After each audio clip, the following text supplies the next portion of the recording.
Man, look, I think we were all thinking the same thing. Not again another week of bad decision making. Before I get into it, make sure you like, subscribe. This is the live stream for Facebook after the Eagles game. That close win over the Saints down in Nola, 15-12. I mean, how much closer of a game can you get than that? Eagles really came back in that fourth quarter to win the game, and kudos to Saquon after having the drop last week. Everybody was harping on him over that, and he came out. He had 17 carries, 147 yards on the ground, 8.6 yards a clip, 2 touchdowns, and he had the 65-yard run where he just took it to the house, man. Look, that's what you paid him for. That's what you brought him in here for. People that thought he didn't have the speed, people that thought he lost a step, you're out of your mind. Again, one more time, I'll reiterate that point. But look, he came out and he put the team on his back. Too many turnovers, bad decision making, bad play calling at points. But we'll get into that. But let me know what you guys thought about the game. Did you think the Eagles were going to win? Did you think they were going to shut down the Saints offense like they did? I did not think that coming in. I didn't think that the Saints offense would go off, but I thought that they would be able to have more success on the ground than they had with Alvin Kamara. Alvin Kamara, they held him in check for the majority of the game. 26 carries, 87 yards, 3.3 yards a pop. He really didn't do a whole lot. He had a run here or there, but you didn't hear a lot from Kamara. And then Derek Carr, he had a 69.1 passer rating, 142 yards, 1 touchdown, 1 interception. At the end of the game to Reed Blankenship, a huge interception that sealed the game for the Eagles.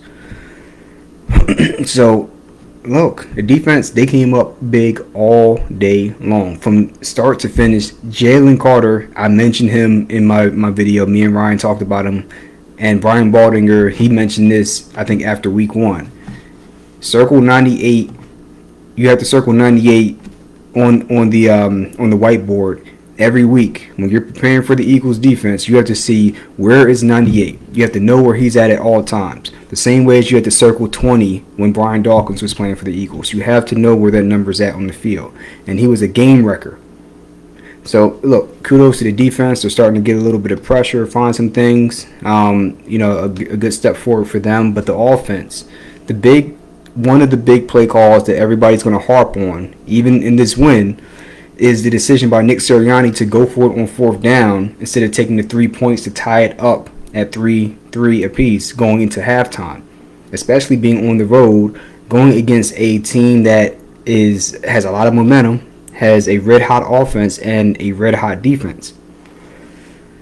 So these little things, they have to be addressed at some point, because I think, and I was listening to the radio on my way back home from my aunt and uncle's house after we watched the game, and one of the points that was brought up was how many times do we have to see this team bail Nick Sirianni out before we start to question his leadership?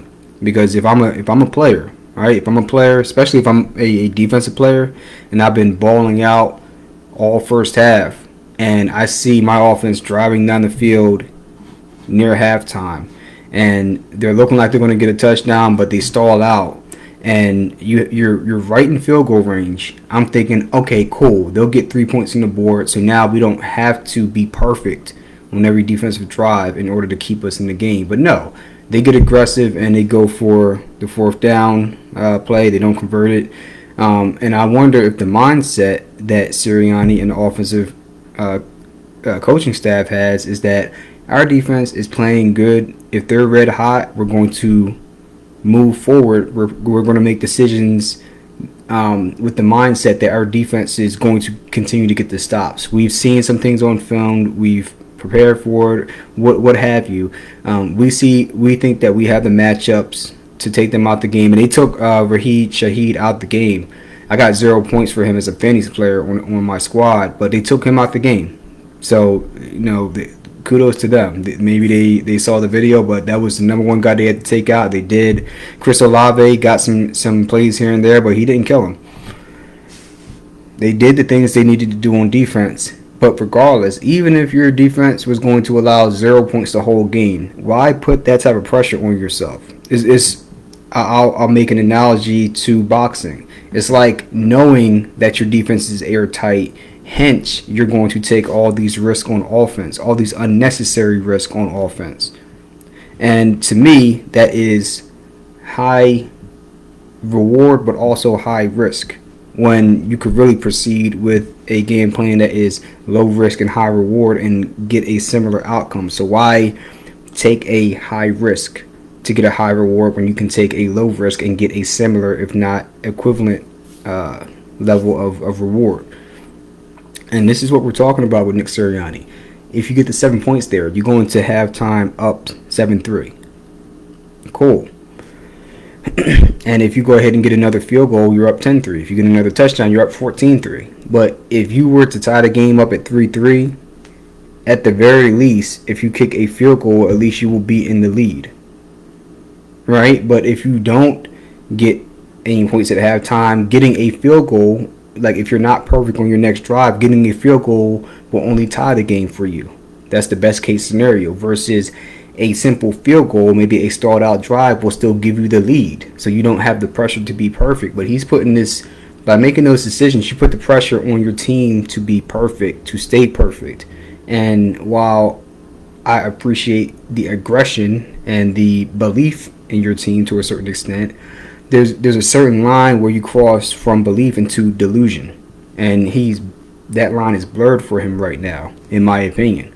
I can't speak for him. I'm not in his head. I don't know what he's thinking, but I think, and they mentioned it on the radio, he lost a certain sense of feel. You saw it with Doug Peterson near the end. I'm not saying that Nick Sirianni is near the end, and I'm not trying to make any assertions or anything of that nature, but you've seen it towards the end with Andy Reid, with Doug Peterson. You saw it.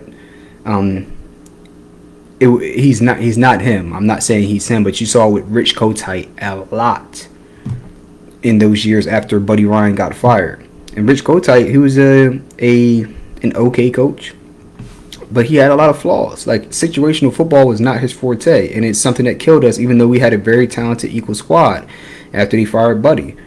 And we're looking at a similar scenario here with this Eagle squad. We're ultra talented even with the injuries, but they are taking a Ferrari and driving it like it's an off-road ATV.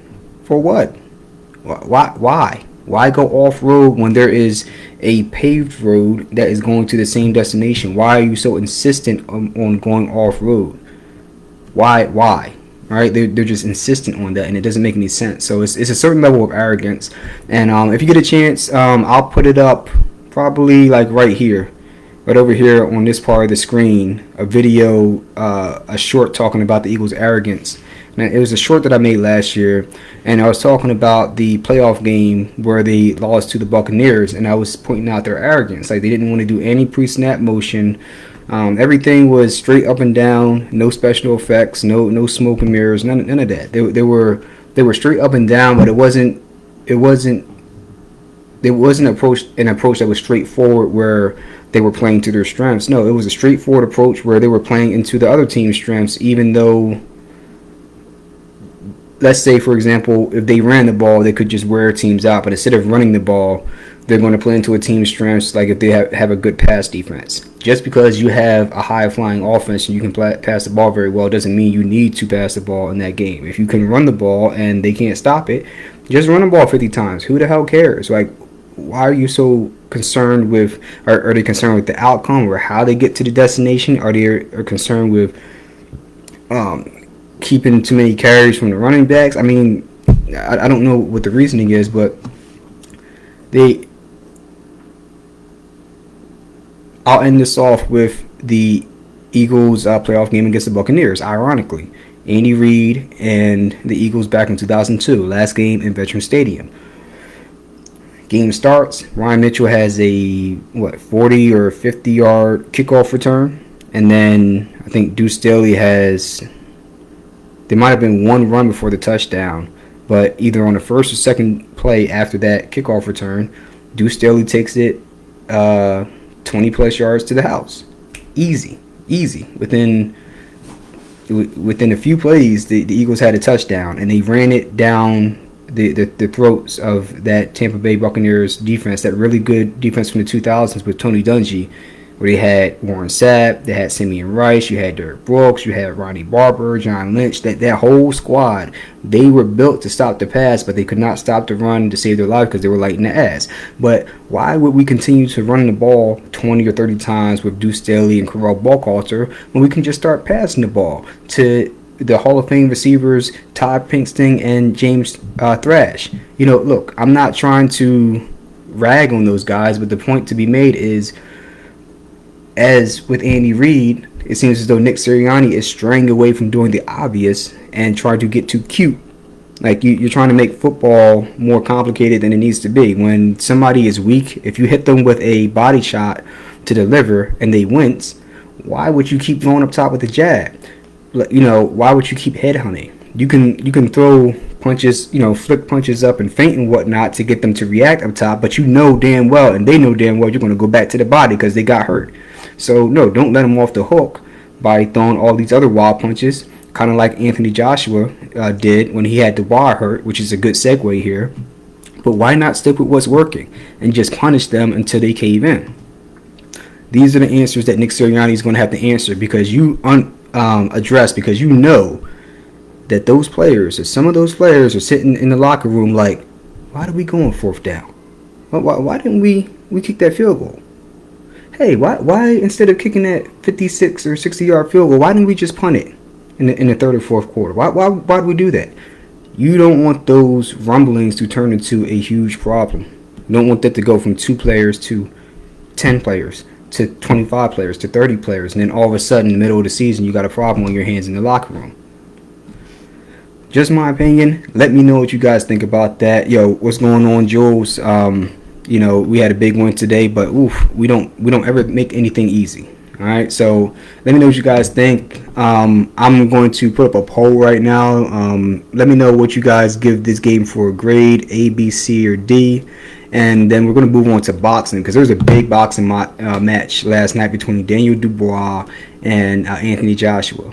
And not last night, but last afternoon, because they fought in Riyadh over in the desert. I believe in Dubai, Saudi Arabia. Not Dubai, maybe it was Saudi Arabia. In Riyadh, Saudi Arabia. And Anthony Joshua got stopped in the 5th round by knockout, man. Nobody saw that coming. I didn't see it coming. I thought it would be a tough fight, but man, if that wasn't a surprise, good grief. So let me go ahead and put this poll up here real quick.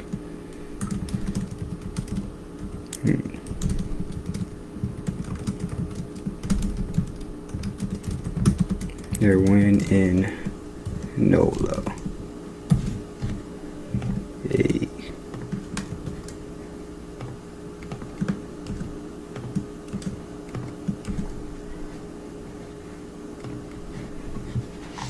Okay, so there was a big fight yesterday in Saudi Arabia between Daniel Dubois and Anthony Joshua. Daniel Dubois being the IBF heavyweight champion of the world, being challenged by Anthony Joshua for his belt. And Anthony Joshua, he went in there and he looked ready in the ring walk. He looked like he was focused, but Daniel Dubois brought a certain energy into that fight that it seemed like Anthony Joshua was not ready for. He immediately had Anthony Joshua on the back foot almost from the opening bell, and especially with heavyweights. And I was watching Paulie Malignaggi's channel. Shout out to Paulie, always a knowledgeable inside and outside the ring. As a boxer, he was a high IQ boxer, and as an analyst, he understands boxing in a way that not many others do, including boxers. And he was talking about how, especially with heavyweights, if you're fighting on the back foot, there's not many guys that can do that successfully. Ali was able to do that later in his career, and he mentioned that. Not a whole lot of others are able to back off that back foot. Once a guy is able to step into your space and establish range, especially as a heavyweight, and you start taking some of those hits, man, it can get nasty really, really quick. And you have to wonder, once Joshua got hit that first time, and I was surprised that he felt so comfortable in there. He got relaxed, and that moment of just relaxing a little too much cost him, because he it wasn't a punch he threw, but I think he was kind of like feinting the jab, and then he brought it back down lazy, like he not even feinting the jab, more like he was putting his arm out as a rangefinder, and then he put it down, and he stepped back, and instead of like stepping back, he leaned back, and that's a no-no in any type of combat sport. If you're going to lean back, you have to know the weakness of doing that. You better be doing it for a purpose and be trying to lure somebody into throwing a strike. Not leaning back and thinking you're safe. Because Dubois, he came with, it might have been a straight right. And I can't remember if Dubois was southpaw or not. But I believe he came with a straight right or an overhand right hook. And he surprised Joshua. He clipped him right on the jaw. Boom, first knockdown, and he was never right since that point. He was able to get up and compose himself, but and then he got clipped again later on, and his leg started to go. And once that happened, it was just a matter of time. He never recovered from that. And Dubois, I didn't make a video for that because I picked Anthony Joshua to win this fight. But I didn't have him in my mind as heavy of a favorite as Vegas and many other people had him as, because I've seen Daniel Dubois fight. I made a video following his fight with Alexander Usyk, which there was a controversial win for Usyk because people were questioning whether Usyk was knocked down from a body shot, whether it was a shot on the belt line or whether it was a little bit low. And I put up a video. I think I put up a short as well, or a screenshot. But the point being, outside of a few moments in that fight, Usyk was able to pretty much do what he wanted to, but Daniel Dubois was he wasn't no pushover. I'll put it like that. He started to fade a little bit later in the fight, but he was there to fight. He wasn't there just to show up and get a paycheck and say, "Oh, look at me, I'm happy to be in the ring with the great Alexander Usyk." No, he was there to take the belt, and he's a very fundamentally sound fighter. He brings good energy, and if you sleep on him, he's going to make it a rough night for you, if not beat you. And that's what happened to Anthony Joshua. I think Anthony Joshua took him seriously, but I think that he didn't realize how good Daniel Dubois was. And he didn't take him seriously enough. He took him seriously, but not enough. Daniel Dubois is a borderline elite heavyweight. You can argue whether he is or not, but he's on that borderline. So like when he comes into that ring, you have to be ready to have a dogfight with this dude, or you're going to end up in a bad spot possibly. So kudos to Daniel Dubois. Where do you guys think that he goes from here? Who do you think he fights? Do you think he gets the winner of Usyk and Fury? Do you think that Anthony Joshua is going to bounce back and get another fight? Do you think he rematches Dubois? Do you think he's in the running to be a contender? What do you guys think? The heavyweight landscape is malleable. It's been changing like every month damn near. So it's very fascinating. And then we had the fight with Canelo and Berlanga last weekend. I mean, I didn't cover that because like nobody was really thinking that they didn't know what the outcome was going to be. But this was a big win. Let me know what you guys think, and I think that's it for today. I'm going to get back to watching the Cowgirls get their heads kicked in by the Ravens and enjoy an Eagles victory, as stressful as it was. But that's it for this one. Hope you guys enjoyed the games, or if you're not watching the games or not into sports, I hope you're enjoying your Sunday and just kicking back and relaxing, man. And I'll catch you on the next one. Deuces.